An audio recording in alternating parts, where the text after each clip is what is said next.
Slaying that jank. Thank you in advance for checking out my video. If you liked it, I'd appreciate it if you like, comment, and most importantly subscribe to help support this channel. Do it. Thanks again. Hey guys, Trent here coming at you with some War of the Spark spoilers today for April 10th, 2019. Spoilers keep coming in and they're pretty interesting. So the first one, honorable mention, is just zombies in general. I look forward to seeing, once the set is completely out, what kind of zombie deck we're going to have again, because I'm pretty sure we're going to. But the one spoiled today was Vizier of the Scorpion. So Vizier of the Scorpion, 3 mana, 2 colorless and 1 black for a zombie wizard, uncommon. It's a 1/1, but you get amass a 1/1 zombie token whenever it enters the battlefield. But also it gives zombies you control Death Touch. So this alongside Death Baron, you could potentially have 8 Death Touch enabling lords, I guess if you want to call it. This isn't really a lord in the same way that it pumps your zombies, but I don't know. I think this one might be included in a zombie tribal deck for sure. I think it's at the power level, even though it's a kind of a small guy and it doesn't pump up your guys. Still gives you 2 bodies, and that Death Touch ability is proven to be good in the past, and having that on 8 potential cards in your deck is going to be pretty good. So Jaya the Venerated Fire Mage is a legendary planeswalker, uncommon, for 5 mana, 1 red and 4 colorless. If another red source you control would deal damage to a permanent or player, it deals that much damage plus 1 to that permanent or player instead.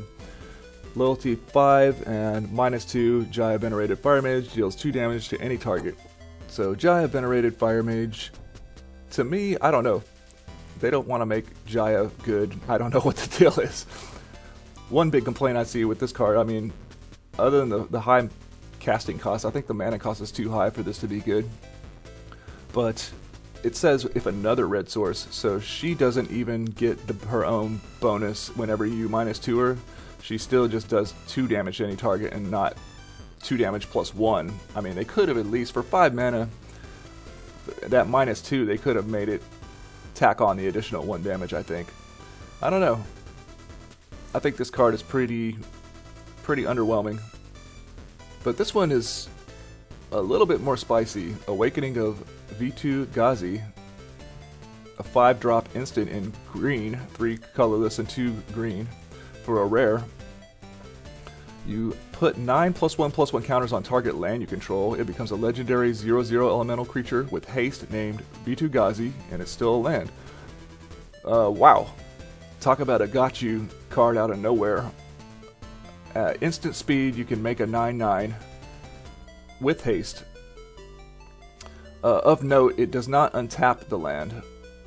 So you have to have an untapped land. If you want to flash it in and get somebody on a block or something like that, you have to have an untapped land. But dang. 5 mana for a 9/9 at instant speed and with haste. Pretty strong. I don't know if it's good enough to like be in a stompy deck or whatever, but this card is pretty crazy. It's definitely cool. I like the spice of it and everything. Oh, and by the way, not to mention, I mean, if it is going to be a thing, I mean, Teamer Reclamation, I mean, geez. Yeah, you can hold up your whatever. I guess if you don't want to go the taking extra turns route, you can instead just, you know, hold up your mana and flash in a 9/9, and that seems pretty good. Yeah, we'll see if this shows up in the Teamer Reclamation decks. I think it may. So finally for today, of the most relevant cards, I guess you could say, we've got Karn the Great Creator, another 4 mana colorless Karn, 4 mana, 4 colorless mana required to cast. Legendary Planeswalker Karn, it's a rare, 5 loyalty, so static ability pretty strong. Activated abilities of artifacts your opponent's control can't be activated. And +1 until your next turn, up to 1 target non-creature artifact becomes an artifact creature with power and toughness equal to its converted mana cost. And -2, you may choose an artifact card that you own from outside the game or in exile, reveal that card and put it into your hand.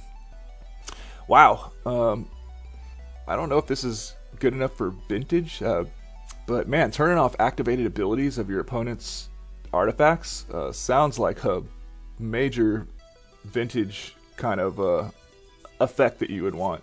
As far as standard constructed, I'm not sure for this card. I think the other Karn might be better, just because it makes creatures and all that stuff, and it seems like it would synergize better with some of the other artifact enabling cards that are in the format. To me, this seems like it may be for an eternal format, and I think it could be pretty good. I don't know if it's... I guess 4 mana isn't too overly costed. I mean, if we're casting Black Lotus and all that stuff to get to this. So you like Black Lotus into this, and then all of a sudden now your opponent can't cast any of their... yeah, it says activated abilities. It doesn't say unless they're mana abilities, so I think this would shut off like Black Lotus and the Moxes and all that stuff.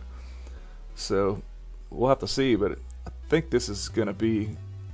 a new toy for the vintage people to play with. So that was the most relevant spoilers I would say for today, April 10th, 2019. Let me know what you think. Is Zombie Tribal going to be a thing in Standard? Is Karn the Great Creator going to make a splash in Vintage? Is the Awakening of Vitu-Ghazi going to beef up the Team of Reclamation decks? Let me know what you think. Please like, comment, and subscribe, and have a good one.